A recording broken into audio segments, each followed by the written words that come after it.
Hey everyone, what is going on? So we're back with the new events for this week, and yeah, we're just gonna jump right into it up to Thunderous, Therian form, and this is the Thunderous that has Risk Taker, so it is better than the one with Power of 5, but it's still not, I mean, it's okay, Risk Taker is not terrible, but anyway, kind of a difficult stage, to be honest with you. I mean, if you don't have some of these shot abilities, if you have like the Block Shot, Dug Trio, or a Shot Out user, or whatnot, this is not gonna be difficult, and you guys know that. But if you don't have some of these Pokemon, it could be a little bit tough, I guess. But yeah, it has blocks in the beginning, then it disrupts with Ice, so of course, like Groudon with Barrier Shot would be fantastic for this stage. You don't need the Block Shot user because those will go away after a few seconds anyway. And it's more important to focus on the Ice, I feel like, because he continues to disrupt with it. But yeah, this is a timed one, so don't forget that. You guys know sometimes I go into time stages not realizing that it's a time stage.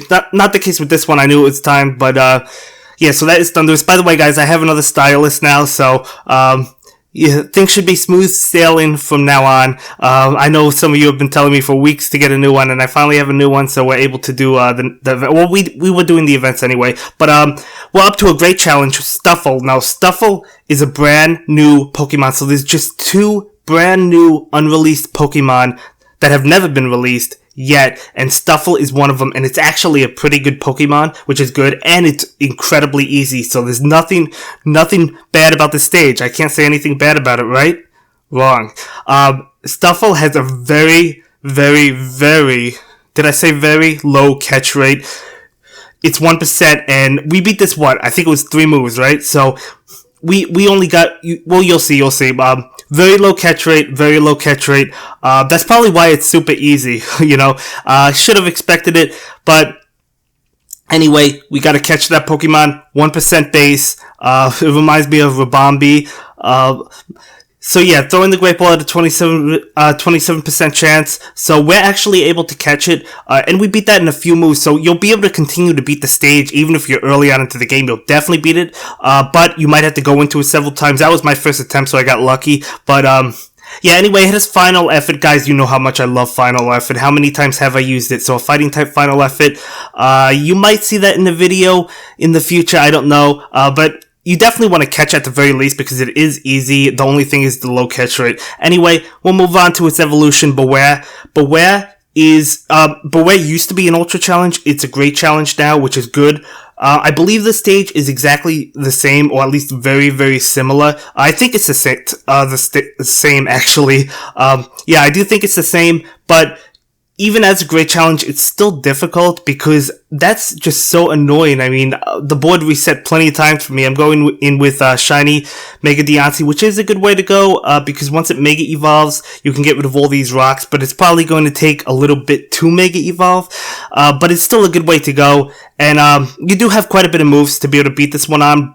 But if you're early on into the game, I could see you having trouble with this one. Unlike Stufful, this one I do believe will be difficult, but if you have some of the burst damage users, if you want to farm Bewear, if you're like an endgame player, you don't have Bewear maxed out, it's definitely a good way to go to farm this, and you know, endgame players should be able to handle this one just fine.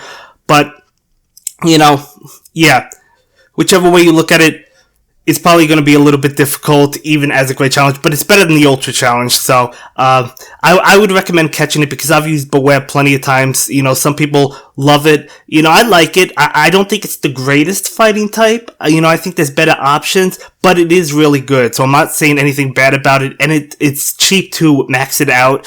I don't remember the exact amount of skill points, but it is pretty cheap, so it is really good. I'm not knocking it down at all. You definitely want to go ahead and catch this one and farm it if you want to.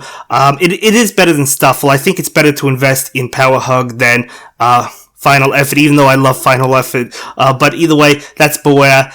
And if you don't have it maxed out, that's one you might consider. But now we're moving on to Ash-Greninja. Now, Ash-Greninja has Power 4+, and it can be skill swapped to Unity Power. I, of course, maxed this out when Unity Power became available, so I did farm Ash-Greninja. It's still a good ability, and it's still a good Pokemon. Would I invest in this one now if I didn't have it? Probably not. I probably wouldn't use it. Now, I'm not saying it's not good. I'll definitely farm Ash-Greninja, and I've used it quite a bit, so not saying it's not good. It's definitely a really good Pokemon, but I don't know.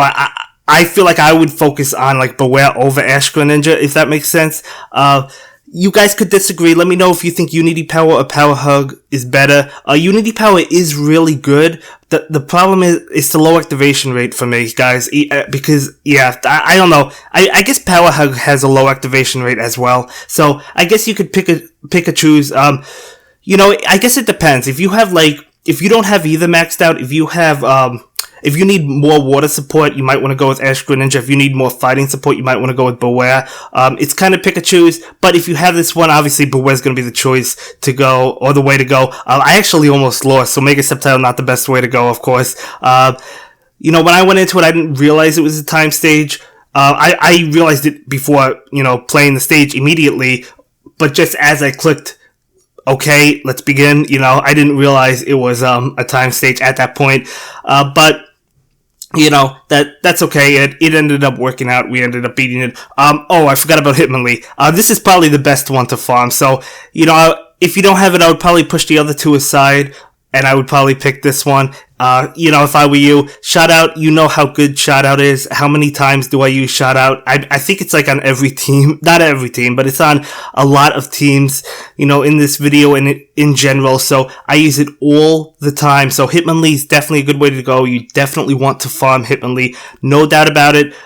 If you could beat it itemless. I mean, I guess it all depends, but at the very, very minimum, you need to catch it because you might end up investing in it later on, even if you can't now. So definitely catch it.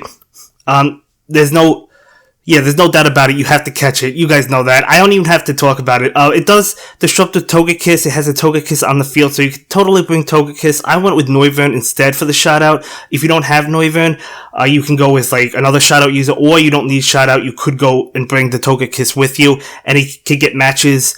That's what I did originally when I farmed it, because I don't think I had Noivern at that point in time. I think Noivern came out later, if I remember correctly. You know, you guys know you can go with like a Block Shot or Rock Shot user. You know that. But you don't have to. I mean, I don't think the stage is super, super bad, but I guess it could be a little bit annoying, if that makes sense. Definitely not the easiest stage this week. That would probably go to Stufful, but, yeah, I would prioritize this one if you're gonna farm anything this week. It definitely has to be, Hitmonlee, in my opinion.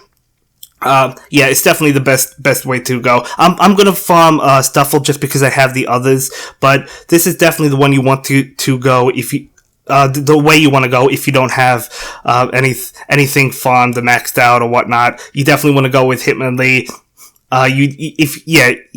You guys know that, so I don't really have to talk, about it, but, a really, really strong Pokemon, a really, really powerful Pokemon that we use, and fighting is super effective against 5 types, so, you know, it's definitely going to help you out, a majority of the time, so, farm it. That's all I can say, farm it. Even if you can't max it out, get as high as possible.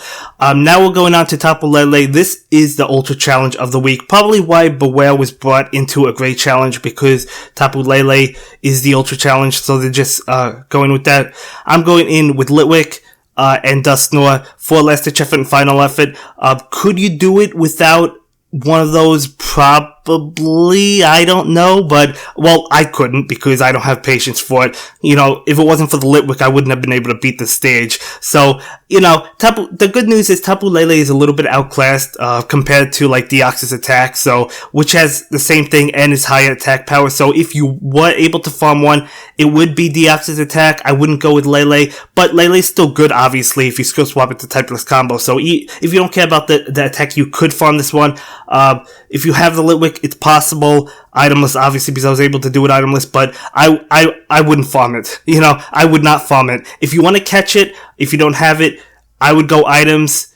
If you can't beat it itemless, if you don't have this team, is what I'm basically trying to say. So if you can't beat it itemless, I would go with items like an attack power, even a complexity. Yeah, remove that Tapu Lele from the field, all those Tapu Leles, because this stage is really annoying. So Disruption Delay, it has a very low catch rate. You'll probably beat it relatively easily with full items. You know, with the complexity, you'll probably be able to handle it just fine, but the problem is it does have a low catch rate, and you don't want to go full items and not be able to catch it right. So, yeah, I would totally recommend going full items on this if you want to catch it. You could pass it because it's technically not the greatest Pokemon available. There's definitely other better options, as I've already mentioned. Not just Deoxys Attack. I mean, there's other typeless combo Pokemon that you could use if you got Zygarde in the escalation. If you farm that, that's a dragon type, so it might not be good as this because Lele is a psychic type, but it's still typeless combo and it still helps you out. So, and it was easy to farm, so that's definitely a better option than Tapu Lele at this point. I would not farm Lele.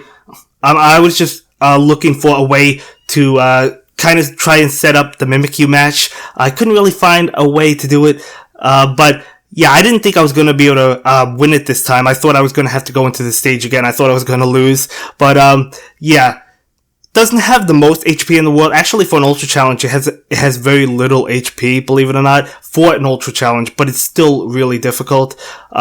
Yeah, I sat there for like, I don't know how long, you know, it wasn't that long, I guess, but just decided to go for that match, hopefully, hoping something would fall down, not the case. So, yeah, just setting up the 4-match of Mimikyu right now. Unfortunately, you couldn't go for a Dusknoir at that point because I had to go for the Mimikyu to get the extra damage.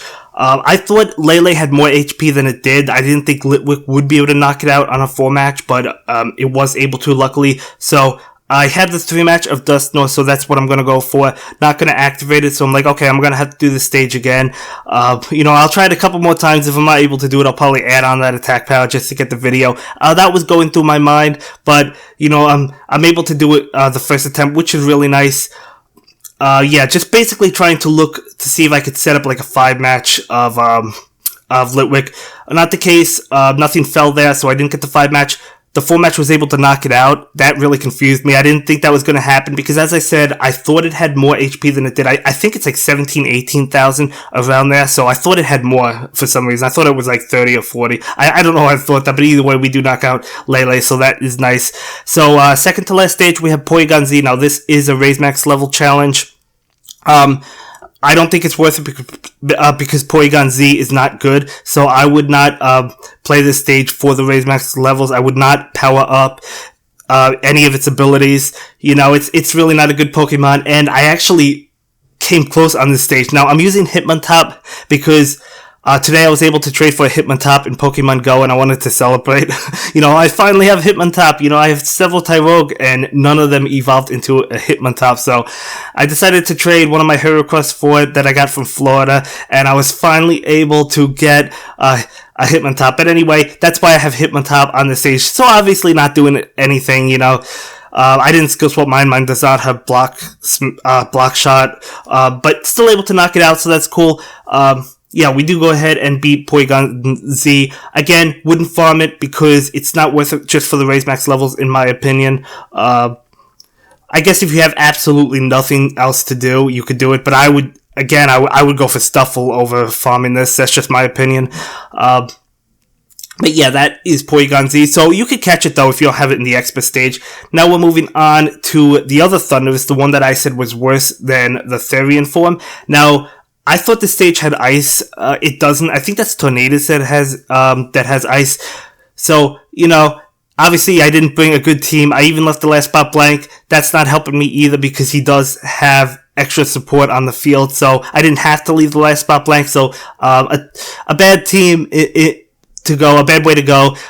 You should go with like the Block Shot Dug Trio if you have it or something like that. Obviously, Barrier Shot's not going to do anything, but this one doesn't have a lot of HP. It's around like 6,000, I think. You know, it might be a little bit more, might be a little bit less, but doesn't really have a lot of HP, so hopefully you could beat this one. I believe I had trouble with this way back in the day, like all the other genies, but it is once a day, so you definitely want to go ahead and play it every single day, because you guys know it can drop a Mega Speed Up, and it drops personalized skill boosters. The skill boosters is not going to do anything for you, but you could get a Raise Max level, and you do get 200 coins, so it is, like the daily Pokemon, it is worth playing every single day, just in case. But, yeah, we, of course, get a personalized skill booster. As I said, though, it doesn't matter at all.